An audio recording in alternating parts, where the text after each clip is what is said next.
What's up, schoolmates? Thank you so much for the support. I love it. If you enjoyed last episode, for sure, mas na-level up pa yung excitement natin because tonight, we'll be talking about something that I know for sure you all are talking about. Yes, ano pa nga ba kundi usaping pag-ibig and heartbreak? And to be specific, no, pag-uusapan natin ngayon yung green flag and red flag. Pero bago ang lahat, sasamahan tayo ng mga kasama natin today, si Bryle and si Danny. Yes! Ayan. What's up, guys? So, actually, pinag-uusapan namin kanina ni James. Kinalimutan ko na yung pangalan mo, no? I have a goldfish memory, guys. Same.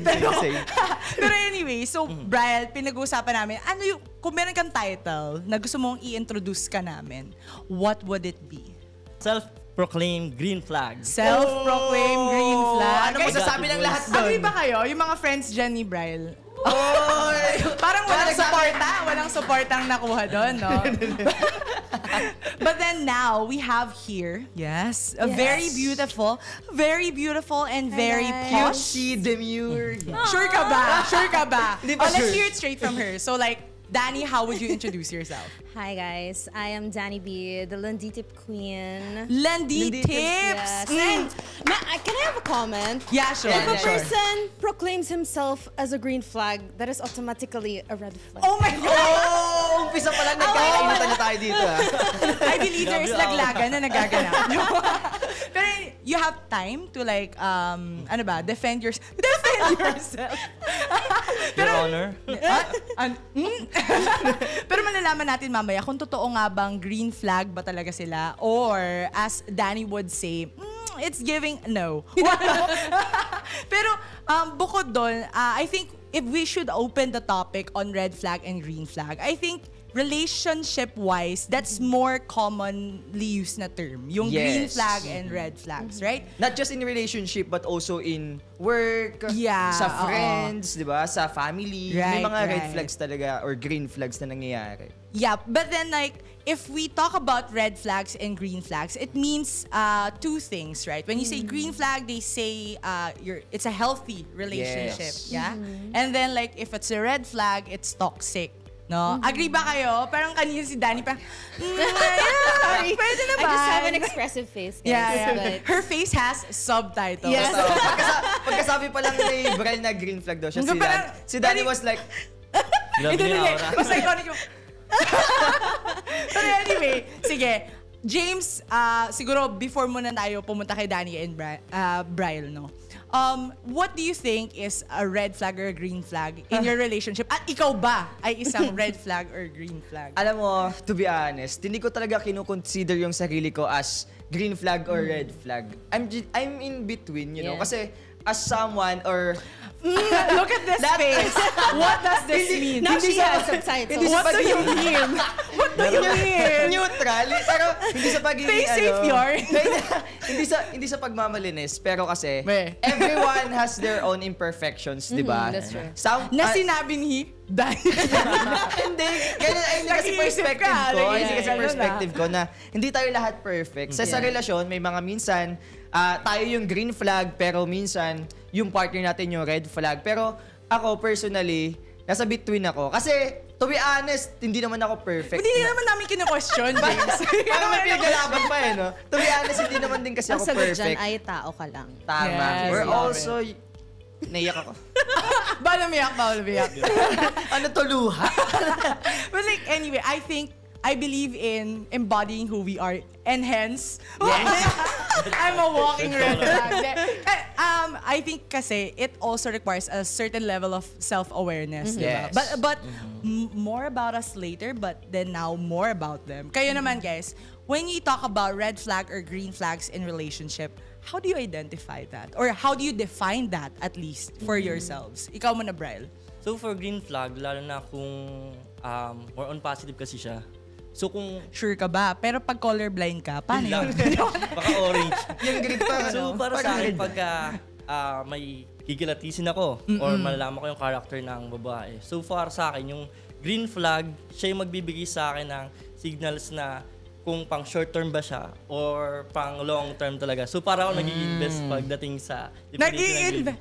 Wait, to be specific, ano ba yung mga Yan ano ba yung yung gusto ko. mga signals na sa tingin mo kapag nakita mo sa isang babae na sa tingin, green flag to. Yan ang gusto ko. Ano yung mga signal mo na So gano'n? unang-una sa akin is yung in long term kasi ako pagka sa green flag eh. Date to Pag marry nakilala ka, ko- gano'n. Date to marry ka. You're Parang not just ganon, dating then- para lang sa ano. Hindi naman parang Sure. ganun, 100%. Okay. Then, first of all, yung priorities niya in life. Lalo na pag ano ko siya, nakilala na. Priorities niya in life, balance yung life, yung love life, yung career, yung family, then yung friends. Ang hirap kasi pag puro sa akin lang. Or ako naman puro sa kanya.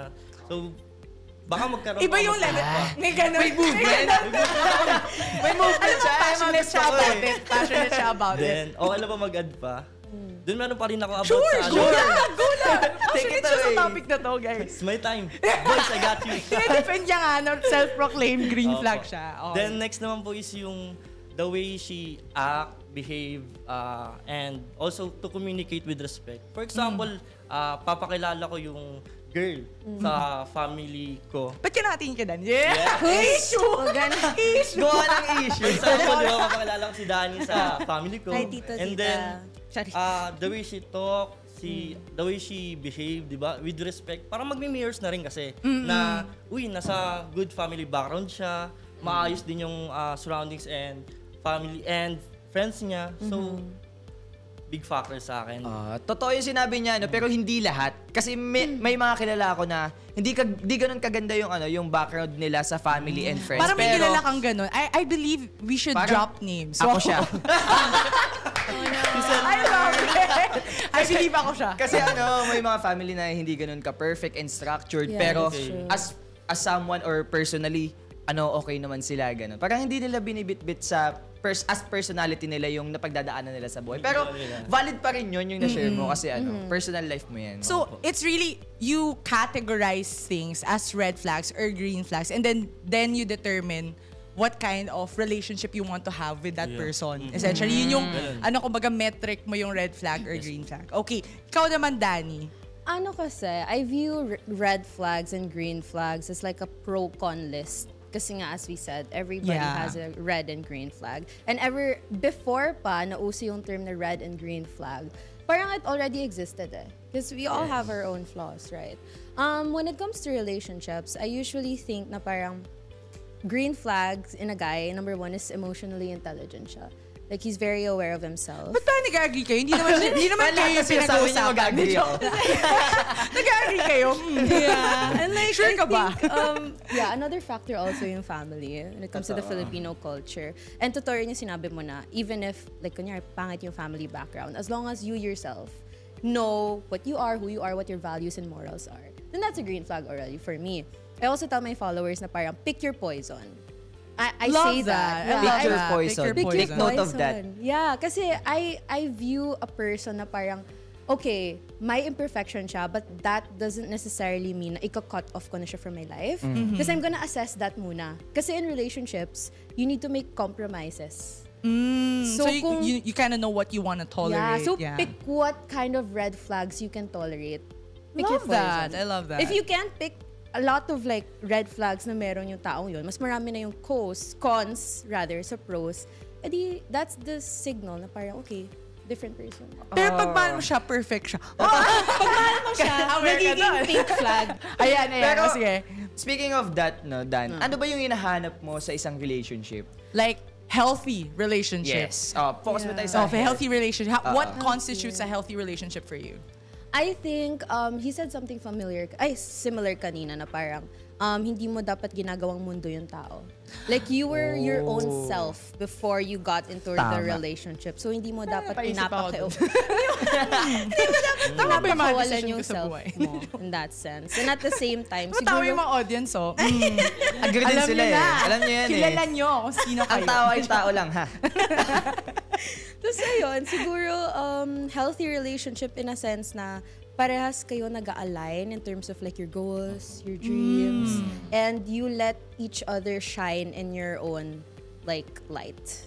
I love that. But actually, I'll park my question later, but because I have something to ask about like alignment of priorities. Because there are a lot of parang not only like Gen Zs, but anyone who has like a relationship na they constitute, they kind of label it as a red flag if you're not aligned. But what if you're just in different stages of life? Correct. What if